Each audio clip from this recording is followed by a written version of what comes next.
Let's talk. Hey. Thank you so much for listening again. And if you did last week, thank you so much to Femi. It was a great conversation and we hope you enjoyed it. My name is Bea. And my name is Joy, and today we are joined by an amazing bassist, a very cool kid, a recently graduated high school senior, Mateyko. Hello. So, to just start the podcast out, why don't you give us a little background information about like your music career or things that you've experienced in the music industry? Yeah. I've been playing bass. Bass has been my primary instrument, both electric and upright. I've been playing bass since I was about 8 years old, and I'm 17 now.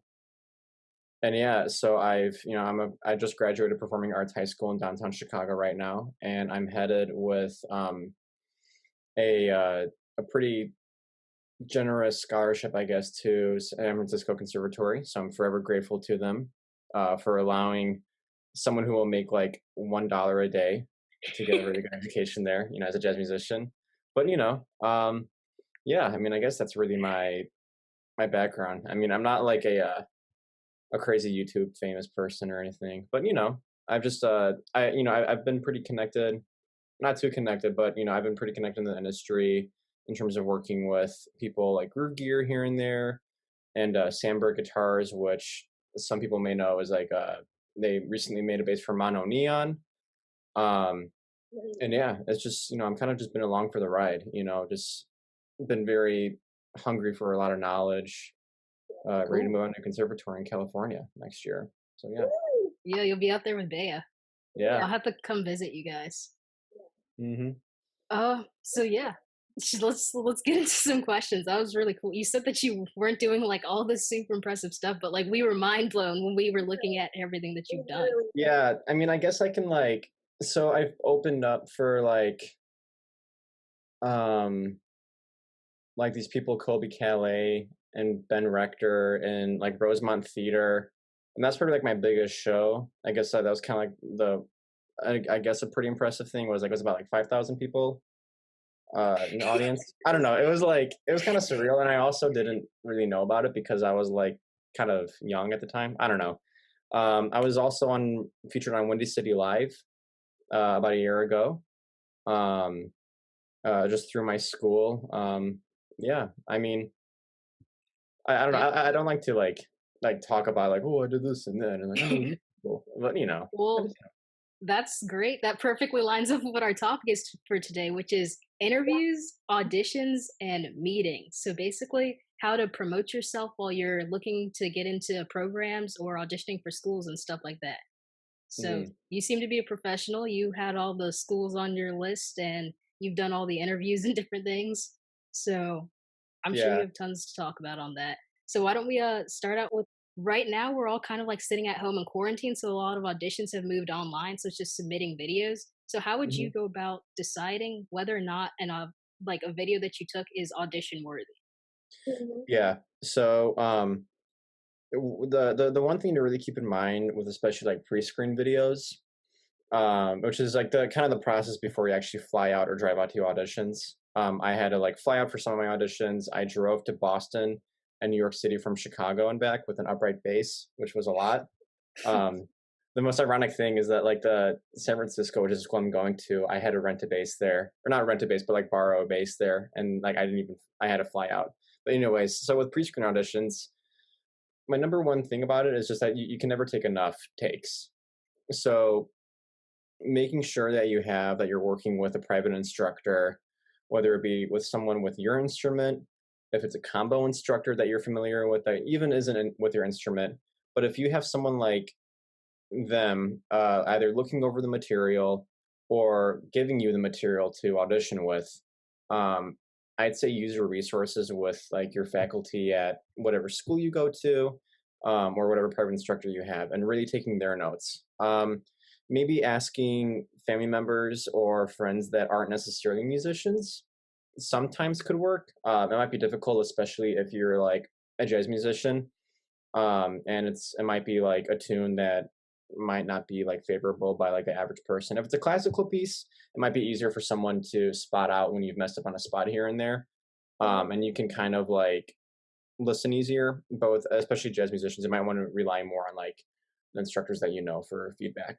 Um, and yeah, making sure you have your entire like video, like the entire frame of your video should like capture your entire body, so that the musician knows all, or that the people like looking at the video knows all the body language that you're using, how good or bad your technique is, um, and using the raw audio, because using the raw audio from your camera is really important, especially just from like a phone camera, because if you like professionally record it and have beautiful videography and like hire filmmakers and audio engineers, it's going to look like the fakest video ever for an audition, and you're going to be asked lots of questions. So it's Yeah. important that you take like a video with just like an iPhone or like your dad's like camera recorder or something, because like if you get if you use some of the videos that are like my school, for instance, the Chicago Academy for the Arts, like we have, like media arts programs there and audio engineering programs.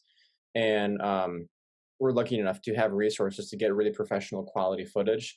But I can't necessarily use any of that for colleges, especially just because it'll be like, well, wait a minute, like you could have overdubbed this. You could have had the audio engineer do their magic and make you sound way better than you actually do in real life. So it's really important you stay true to what you're playing Hmm. and just get the rawest, most authentic takes possible. Yeah. And again, just to reiterate, you can never have too many takes. If it takes you, like, I probably had like a 4 or 5 hour session with my drum like combo instructor and a friend who's a pianist in Chicago.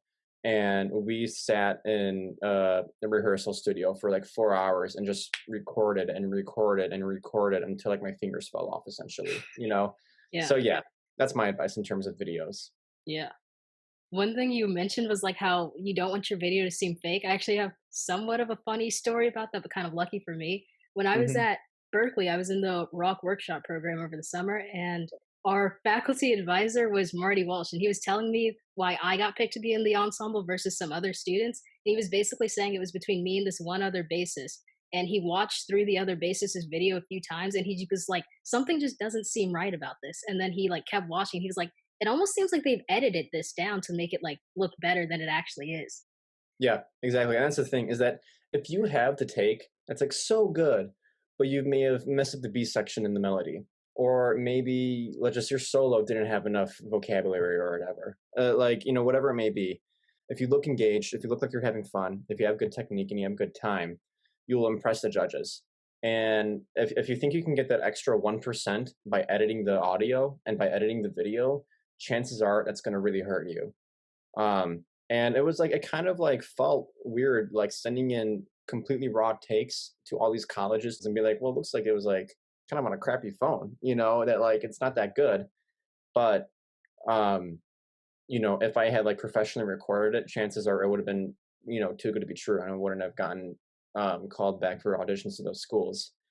Um, and that's not to say that like, if you are recording videos with friends, I know it's a huge trend, and I've been working on this with other musicians of recording yourself and playing and jamming on a tune, and you want to edit the footage and you want to edit the audio to match it up with the right spaces on Ableton and everything. Go ahead and do that. It's great for Instagram. It's great for Facebook and YouTube. Go ahead and do that. But for auditions, it's trying to emulate what you would look like in real life. And if you try to make it look like a fantasy, like beautiful video, it'll hurt you. Yeah. So, how did you go about choosing the song that you used for your audition? Yeah, so I have a really wonderful bass instructor named Katie Ernst. She's a local Chicago bass player, and she has a degree from Eastman School of Music. And I took her advice of just picking for a blues song, just Billy's Bounce, very easy standard. For a Latin tune, either Spain by Chick Corea or like Recordame, just like picking the easiest tunes. And like if you needed another tune like a ballad, pick a Misty or In a Sentimental Mood. Like picking very easy standards and playing them very well is so much better than playing like like Giant Steps or like just all these like other like crazy tunes that you can blow over. Like, oh, let me check out this crazy like Jaco Pastorius rendition of a song. Like if you play like Jaco's Donna Lee, like so or kind of poorly, you're not going to really leave a good impression. If you play a really, really good blues, it'll be just infinitely better. A good blues is always better than a so really complex song. Because if you play the complex song kind of poorly, it looks like you didn't take the time to learn it. It looks like you're not ready, and it looks like you're not mature enough to choose a blues or to choose a rhythm changes to solo or to solo over or just to play for the pre-screen. So choosing, and this is from someone who's an Eastman grad who gave me this advice. He told me just to pick the simplest songs, and I was like, "You sure? Like, I know cooler songs. I know, like I can play better chops than like Billy's bounce licks." And she's like, "No, play those, and you'll get in." And she was right, And it's not that I'm trying to like, say that like, "Oh, well, I did it, so you can do it." But in a way, I kind of am, because it's just like making sure that you get the simplest songs will get you far, Yeah. Well, how about a little bit after like the pre-screening? So you get the call back, they bring you in to like do the audition at the school or something like that. How do hmm you how do you go about like when you're in the warm-up room and you're in there with some other musicians? How do you go about not letting them get into your head? You don't want to get intimidated by the competition. Yeah. So, um, when you're in the audition room, it's really important to know that everybody, including the judges, were at some point 17 or 18 years old, playing jazz just like you, or, there's musicians that are legendary jazz musicians that were playing in clubs and playing rock and roll music and still studying jazz on the side. Everybody was at your age at some point. Just like having fun is really the most important part. Making sure you dress up in a suit, um, or like a nice dress, just like in real recital attire. It's like if you're not wearing a suit to an audition, then you are just like immediately out of the audition for most schools.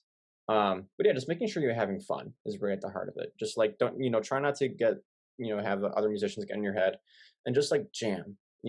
That's what's important, and expressing yourself. The judges will know who you are when you have fun. They won't know who you are when you play licks out of a book. Mhm. Yeah. When you talk about like expressing yourself and you're going into the interview and you have the nerves, how do you like really let yourself come through without seeming like timid or like you're shy? Yeah. I'd say like drinking water and like taking a deep breath and just like making sure that like you make eye contact with the people if it's like if you're going in with like a verbal interview, or if you have to introduce yourself in the music. Um just like I'd say taking deep breaths and like not necessarily telling yourself I got this, but like like making sure that like um just that like it isn't the end of the world. It's 10 minutes long. That like the I feel like people try to, and like I totally understand this. People try to like make auditions as like the biggest part of your life. Yeah. And I thought it was until my last audition that it was like the most important part. Like this is when it dictates like the rest of my life, which is kind of true, but it really isn't, because it's 10 minutes. You get in there, you say, "Hey, my name is Mateyko Jaswinski. I'm playing Billy's Bounce, Spain, and Misty." And they're like, "Okay, well, we only have room for like one or two." And like, "Okay, let's start on Billy's Bounce. One, two, one." And then you just count it off and you play the song. You know, Yeah.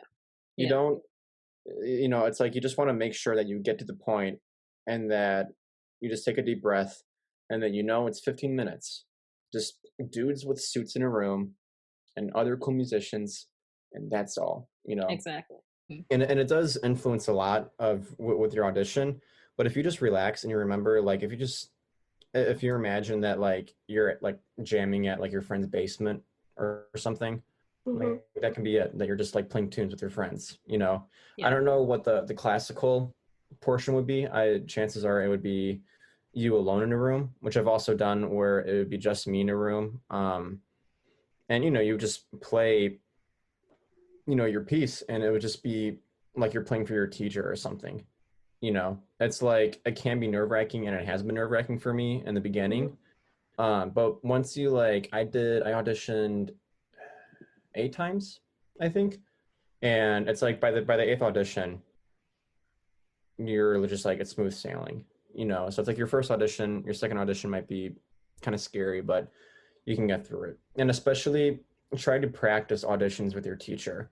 If you Mhm. have a private instructor, try to talk to them.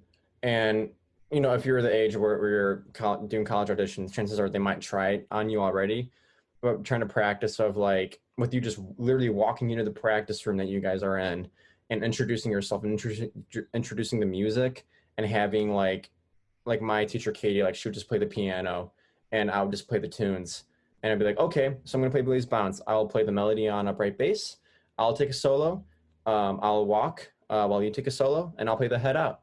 Um, exactly, yeah, and that'll be it, And so, and then we'll do that for like all the songs, and we'll practice auditions, Yeah. And that's what was a huge help for me too, was just like actually rehearsing what the entire process would be like. Mhm. Yeah.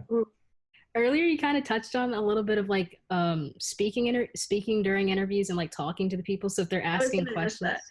Well, Mhm. there we go, we're on the Yeah. same wavelength. Yeah. So how do you go about answering those questions without like either coming off as like braggy or like keeping the conversation flowing? Mhm. Yeah, so as you can see by the beginning of the interview, I was very hesitant to talk about myself. Um, just because like, for me, it can be like self-conscious if I like talk about like, well, I was on TV, and then I don't want people like, oh yeah, were you? Uh-huh. Oh yeah, okay. Like, okay, you're like, whoa, like Dang. over here moving to Hollywood. It's like, Woo. but like the thing is that it's like people when you're talking to people in the room, chances are they have done way cooler things than you have. Like, Yeah. I'm so lucky that, and I'll get to the audition at Manhattan School of Music, and I am so lucky that like this happened, but at the same time, like it was kind of an interesting lesson. That when I auditioned at Manhattan School of Music, you can ask a few questions, like how long you've been playing, what do you want to study, yada yada yada. Played a few tunes. It went like a beautiful audition, and I walked out of Manhattan School of Music, and I was like not nervous at all. I answered the questions. It was cool. And then I walked Mhm. out, and then my dad was like, yo, so how was playing for Ron Carter? And I was like, what? And it's like, Ron Carter was in there. And he was like, where's your bass? I'm like, oh, one of the judges like asked to borrow my upright bass like before I left for the audition. Um, and I was like, who? I was like, Ron Carter. And I was like freaking out. And I was like, oh my God, I just played for Ron Carter and he's playing my bass right now. And I had no clue the whole time. It's like, imagine like in like 20 or 30 years, you're like at like a tryout for basketball and you see like Michael Jordan, like old Michael Jordan with a beard or something. And you're just like, oh yeah, okay, just some old dude who works at, whatever. And then you're just like, oh yeah, I was like, playing for Michael Jordan, huh? It's like, you like your free throws or whatever. And it's like, what? It's like you just had no clue. So this is kind of, I don't know how good of this advice was, but it helped me a lot. Um, just like you shouldn't know who you're auditioning with. Mm. By the way, sorry, do you guys hear the lawnmower in the background? No. Okay, good. There's like some dude who's like mowing their lawn right now, and I was like, oh, that's Just yell at him. Anyways. Tell him you're in the Yeah, middle tell of him to something. stop. Like we're doing something important Like, right now. interview, and like Ron Carter gave it back to me, and I was just like, he was like, thank you so much for letting me borrow your bass, and I was like, like my jaw was dropped on the floor. I was like drooling and everything. I was like, oh my God, it's him. But then like I took my Hand School Music advice, and they're like, hey, you want to study electric and upright? Audition on both. And then so I went for the electric audition like half an hour later, and I was so nervous Mm. because I knew Ron Carter was in there, and I played my audition music really, really poorly for electric bass. I did my sight reading portion really, really poorly. I was Oh man. like, just everything just went wrong. But it was one of those like learning lessons where it was kind of like, if you are nervous and if you do know who the person is, just got to remember it is only 10-15 minutes. Yeah. But if you can help it, try not to know who everybody in the room is, because like my friend also, he was auditioning at the new school, and like Ben Wendell was one of the people there, and he didn't know until after, and he went through the same thing. He was like, dude, if I knew like Ben Wendell, like he played with Snarky Puppy and stuff, like dude, if I knew Ben Wendell was in the room, like I would have been so nervous, I would have like totally messed up my audition. And I'm like, I know, like dude, I was with Ron Carter, and like I knew the second time around, and it sucked. It was awful. Just like you got to just like kind of jump in the deep end. And if you know that you're auditioning for a jazz legend, you got to do it. Even if you don't get into the school, too bad, so sad. You know, it's like Manhattan School, and that's the thing, is that try not to worry about your school as much as you are, because there's always other schools. You know, there's Yeah. San Francisco Conservatory, there's New England Conservatory, there's Peabody, there's Manhattan School of Music, there's the New School, there's DePaul University, there's University of Illinois, there's there's University of North Texas, there's Frost School of Music. There's just so, and the list just goes on. Yeah. You know, Write the list Can you down. repeat all Yeah. this a little slower, please? Gotta look into some other schools now. yeah, but like that's the thing, is that there's just so many schools that A your lot. top school, you know, can change every week. So just Definitely. overall, you know, just like don't worry, don't Mhm. stress, and don't get hung up on your dream school. Because every time I would get hung up on a dream school, I would like beeline onto like what is the most important school. Like I know this is my school. You know, be like the one week would be like, man, the new school is the school. It's in New York City. It's like Berkeley. It's amazing. And then be like, man, the new school sucks. They did this and they do that. I gotta go to a real man, like a real like gentleman's conservatory, and I gotta do this and that. And it's like, you know what? Like, I hate all these guys in suits and ties. I gotta go to this school. You know, it's like keeping your mind open. It's just Mhm. really important, Yeah. and just making sure that like you listen to your gut, and then you do the actual research, and you don't listen to your friends. Your friends are not gonna know what school you're gonna go to. You know, listening Remember to your that. friends like, yeah, I'm going to DePaul. I'm staying home in Chicago. You know, Chicago's got such a better scene than San Francisco. Who cares? You know, good for them going to that school.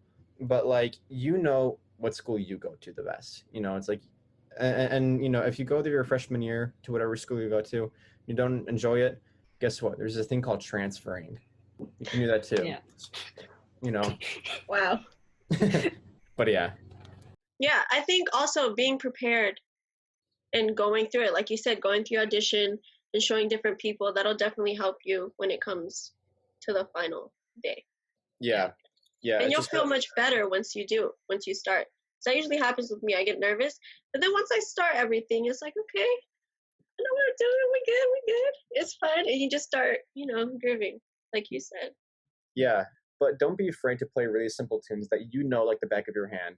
Hmm. And then you'll just kill it, and you'll get in the schools that are right for you. You know, Yeah. like I'm very fortunate to say that I, you know, would be coming out of San Francisco with way, way less debt than I ever had imagined. And part of that was because like, yeah, I worked hard, and I was in the shed, and I did this and that. Part of it, a big part of it was listening to my teachers, and was making sure that I just played songs that I knew and that I had fun. You know, there's no shame in playing simple music and having fun with the people that you're there for. You know, just Mhm. please don't go to don't go to like Manhattan School of Music and just be like, all right, I'm gonna play Havana, or I'm gonna play like Teen Town. All right, and then like you like learned it the week before because you're going through like a Jocko binge. You know, just it's just the most idiotic thing. Just play blues. You know, just play blues. Nothing wrong with that. Don't be Yeah. like a big fish in a small pond and be like, okay, I'm so cool. I can play all these changes. No one cares about the changes. They care if Mhm. you can play from the heart, that you know Yeah. the music that you're playing. I can't Yeah, stress they that. want to see you. They want to hear you Yeah, and what you have. they don't want to hear So, Coltrane. Everybody's heard of Coltrane. They want to Mhm. hear me. You know, like maybe that my influence will show, but like just as everybody has a lot of influence. It's like clearly Mhm. like, but McBride is McBride. Like Ray Brown is Ray Brown, and I'm Mateyko, and I'm just auditioning for college. That's all. That's really all. Yeah. You know. Can I ask a question about handling rejection? Like, you feel like you did a great interview, you feel like you were playing from the heart, you were really grooving, and then you get Hmm. back like a rejection letter. How do you handle that?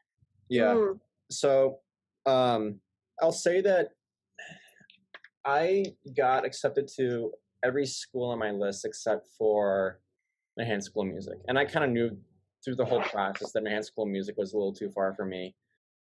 But like it's just the way, it's just how the cookie crumbles. And so like part of, I think for me, a big part of like rejection can come in the form of a scholarship or not receiving any money. So Mhm. maybe your dream school is New England Conservatory, and you're in love with the recital halls, your friends go there, and they're the people that you look up to. They're the people that, oh, they know all the vocabulary. Like, they're the people who like really got me into these programs during high school. Like, they're like my friends, and they're like, and they're at NEC. That this is like coming just from what I've done. And it's like, and NSC would come back and they'd be like, okay, we can only give you X amount of dollars. And from like doing the research and entering it on like my Google spreadsheet and doing the calculator, and it's like really, really, really, really, really unaffordable. Like, I would be living with like a bajillion dollars in debt every month, and like I could just not do it. And like I come from a place where like it's pretty normal for a lot of kids these days to not be able to afford a conservatory or be able to go and be eating only like one granola bar a day for like 10 years because you're a jazz musician and you can't make the money back up. And then something to keep in mind is that everybody, you can go to NEC for grad school, you can go to MSM for grad school, you can do it. Just like, but when you're a freshman in your undergrad, like, you don't have to go to NEC. It's like there's no shame in, when you're rejected or when you get accepted to this school, but it's completely unaffordable. You just have to remember that like it doesn't end there. It's like you can always go to a lower choice and transfer. You can always go to a lower choice and you can go there for grad school. And chances are, what most people end up doing is that they have that one dream school and they don't get enough money or they don't get accepted. Like my friend, he's a crazy, crazy talented saxophone player, and his like dream school is Manhattan School of Music. Like his father is a musician, he looks up to him.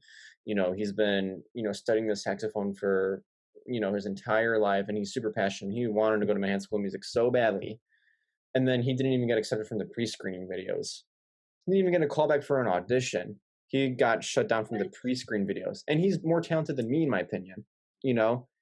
And like the fact that he did that and he was crushed, and but like what I learned from him is that like he doesn't need Manhattan School of Music, like he can go to another university and be totally fine. There's a lot of musicians that make it out that didn't even go to college at all. Yeah. It's like everybody's on their own path, and don't get stuck up because that one kid on Instagram, got into whatever school, or your one idol got into like Manhattan School of Music because when they were 15, and they're like 30 now and they're amazing. Like everybody's on their own path, and whether people look at like me and they're like, wow, like he's working with a bass company and he's going to a beautiful conservatory and he's like doing this and that and this. Like I have the same, yeah. And it's like, well, I have like the same thing with, with people looking on Instagram and be like, oh man, like I wish I had that bass, or like, dude, I wish I could play that like so badly. Like I suck compared to them.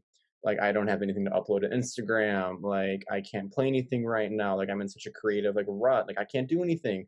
It's like everybody has their own challenges, and especially with getting, going back to rejection. So like if you get rejected from your top school, it's like, then that is probably, I'm not into like whole like the universe is telling you everything or like zodiac signs or like anything like that, but like it's like it's one of those things, and it doesn't really relate, but anyways, it's like one of those things where like if you didn't get in that school or that school isn't affordable, chances are that school isn't meant for you. There's a reason why you didn't get in there. Maybe it's because the judges saw you and they're like, this kid is great, but he's not going to be able to hang with this crowd, or he's not going to flourish here. Like this audition material is amazing, but we don't play that here, and that's okay. Like if you think about it, like, yeah, like, your top conservatory, may not like the fact that you're playing whatever song, but like you have like successful musicians from every single genre of music who are living life and are, very happy. It's like going to a different school to study a slightly different type of music. Just because you didn't get your favorite school isn't the end of the world. You can always transfer. You can always find a different school. And that's the best part, is that you can always find a different school for sure. And there's always a master's. Master's degrees are great for wanting to teach at, conservatories when you're older, or just getting even more of an education. It's like, don't sweat it, Yeah. This is just my advice. It's just like staying in the shed and making sure you get the education that you want to get, is Mm-hmm. important. But because you couldn't get into your favorite conservatory, who's also everybody else's favorite conservatory, so what? Not the end of Yeah. the world. You'll get into somewhere else that you're going to be probably happier with, you know? Yeah. Yeah. Yeah. I think that was like a great discussion on auditioning. That was super in depth. Loved it. Um, but I think also as a segue to, sponsorships and all that good stuff, Yeah. I think we should talk about networking Hmm. and the importance of it, and like some things that you do to, either get yourself out there, how you talk to different people, and where you hang. Hmm. But just how do you go about networking? Yeah.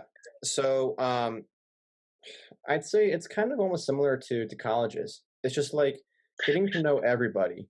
And just like colleges, getting to know every college, like putting the Mm-hmm. schools on your list that you don't even want on your list, but you never know.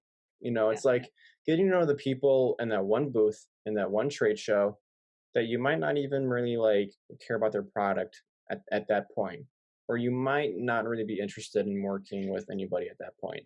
It's getting to know, like the people, just getting to know everyone. It's like for me, I was very fortunate, to be working with Groove Gear from a really young age because I was like born with a heart condition, and I have a pacemaker, which is like a battery for my heart, like right here.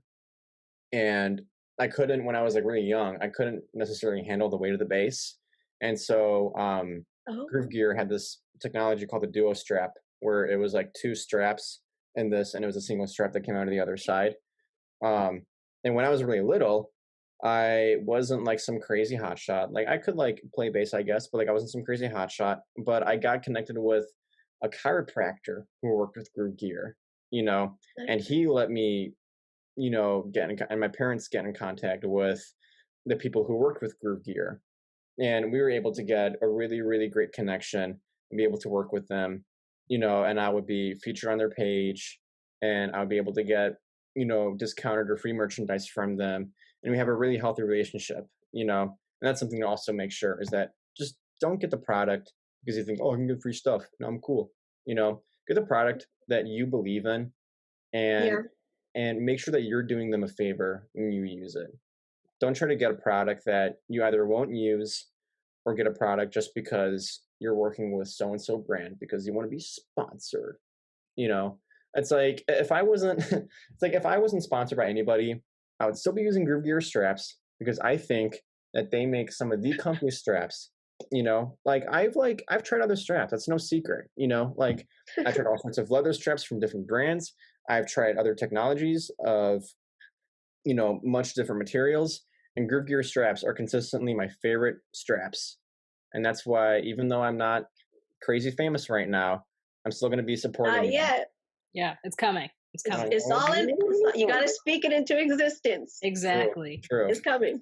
But that's the thing is that you gotta make sure that you believe in the product and that you would buy the product without them using it. Like Sandberg Yes. bases. I got to know my my friend Mark Najar, who he is like kind of the brand manager for Sandberg bases right now. Um, and I got to know him since I was young too. And it's not like I keep on saying that like I got to know him since I was young, and that like I was kind of like born into it. But like my dad is like a general manager at like a floor heating company where they like heat kitchen floors or like church steps. My mom's a high school counselor. I'm not born into like my mom wasn't like a famous like manager who like booked Beyonce or something. My dad isn't some like famous audio engineer that worked with like whatever famous rock band. It's like Hmm. it just came from like developing good connections at the right time and getting to know the chiropractor who knew Groove Gear and getting to stay in touch with Jay from Groove Gear and getting to know Mark, who worked at the Chicago Music Exchange before for years.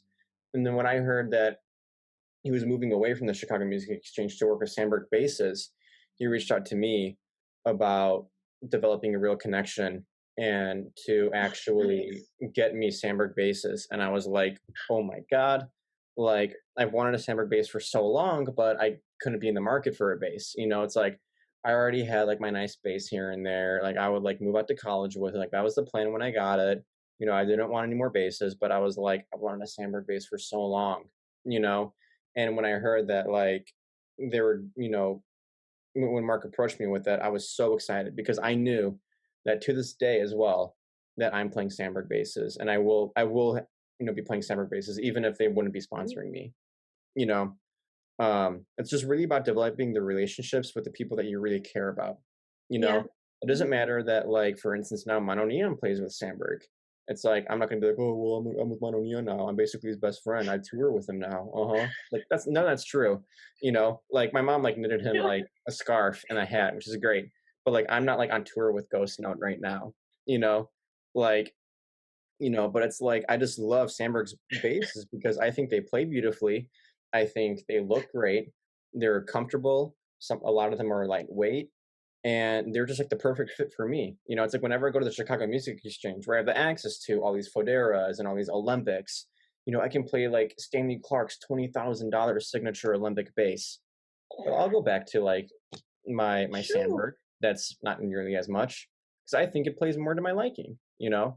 Obviously the Yeah. Olympic a really nice bass, but like every time I play the Fender J bass, or I play a Warwick, or I play a Gibson, or I play the Sandberg, I always go back to the Sandberg, and it's never like I'm secretly playing a Fender jazz bass behind Mark's back. I'm not secretly doing this or that. If I am playing another bass, I just show it, and I just play it because everybody likes basses. But like Sandberg basses and Groove Gear straps are two companies that I truly, truly believe in, and also same with Mark Bass. Um, I spent the money and paid for a Mark Bass amp before getting approached by them or before approaching them. Because when I was like little, I released a video and it got like a few thousand hits, I think, and then I used that video to approach them. Okay. Well, I was like a cute little kid and was like Yeah, playing it's the no big bass deal. It's and playing the whatever. Mark Yeah. Bass amp. Yeah, and it was impressive to them, I guess. And they sent me like a little, free amp, but I still paid the money to get like bigger amps because I love Mark Bass amps. Out of every single amp that I've tried throughout the years for many different brands, Mark Bass is still my favorite brand. Yeah. So yeah. Yeah, you gotta find what you like. Hmm. Mhm. So, are there any other encounters that you've had that weren't based off of people that you know? Like, if you were at like some convention, you're just trying to meet people, or you know. Yeah. It's like um it's tough for me to say because like I don't necessarily. I mean, every connection starts with someone who you don't know. That's Hmm. important to say. The It's not going to be a magical moment when you go up to the booth and you play your crazy licks, and the owner of the company is going to be like, "Whoa, you're so great! Here's a free guitar." Like that doesn't happen. Like I'm fortunate enough to know the people who are connected into the industry and then get to know them afterwards. Like I knew Mark, and then he left for Sandberg, and then I got to know the people at Sandberg. I knew Dr. Randall Kurtz, who's a great guy, and he's the chiropractor in Chicago. And then he got me connected with Groove Gear. Yeah. Like when I played with on the Gibson main stage for NAM this most recent year, I was working with a hotshot guitar player, Asher Belsky, who I met at a camp, and then he uh, had me flown out and I was playing with him. And then I get to meet the people at Gibson that you see on the YouTube videos, for instance. Like I was able to be like the cool guy, like hanging out like or well, I wasn't the cool guy. Like I was like the guy who like I was in a band, I think, but like people that really didn't know me, like backstage at like the Gibson booth were like, drinking all the free coffee and like being in the same room as the CEO of Gibson, you know, but like it's through all those connections. It's really it starts with developing relationships with people who are connected in the industry and trying your best to develop real meaningful relationships with the people who work with the companies that you want to get connected with. If you want that Fender guitar, don't try to find someone that you kind of know who works with Fender maybe, and just all of a sudden try to develop a beautiful relationship with them, and then like you're on their front page of their website. Like you need to get to know the people who are there to support you as well as you're there to support them. And that will get you places. When you have things in return, not just Instagram followers, not just, this or that, but when you have a real friendship developed, that's Yeah. when you're going to really start getting connected with the people who you want to get connected. Yeah, Mhm. definitely. So maybe we could wrap it up with like just some last words of advice for any up and coming musicians, anyone who's about to go into an audition or trying to get a sponsorship. What's your advice for them? Yeah, first, if you do get interviewed on a talk show or like podcast like this, don't talk for like 3 hours straight. But like I did. But yeah, I but it's like, for people who are trying to get sponsorships, or for people who are trying to get to their dream school, or for just people who are trying to do anything, stay really, really focused in what you're trying to do in your goal. I heard this quote from Kamasi Washington, or something along the lines of like, know what your goal is, be flexible with the way you get there. That's not verbatim, but it's really important that, like, if you want your dream bass, if you want your favorite company to build you a beautiful, exotic, brand new bass, don't try to like call them up and try to get them, hey, can I get a free bass? Like, be flexible, like meet the people who you need to meet, develop the relationships you need to develop, like make the videos for them that you need to make, like put in the work and the effort, and then it'll come to you in whatever way. It's not that the path isn't just crystal clear. Like, it's not just like, like a walk in the park and then you're like, all right, I'm here, I have my own sponsorships, or like, I have my own, like, great, I'm at my top school. It's just like being flexible with whatever, place you want to study with, or with people you want to work with. Just be really, really open-minded and have fun with it.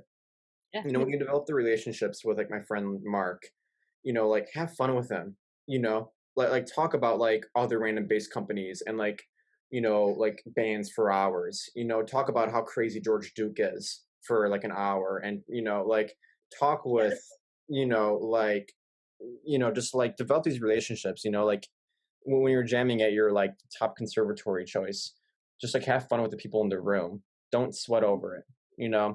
So that's my, in a one sentence, just like, be kind and have fun and be open-minded.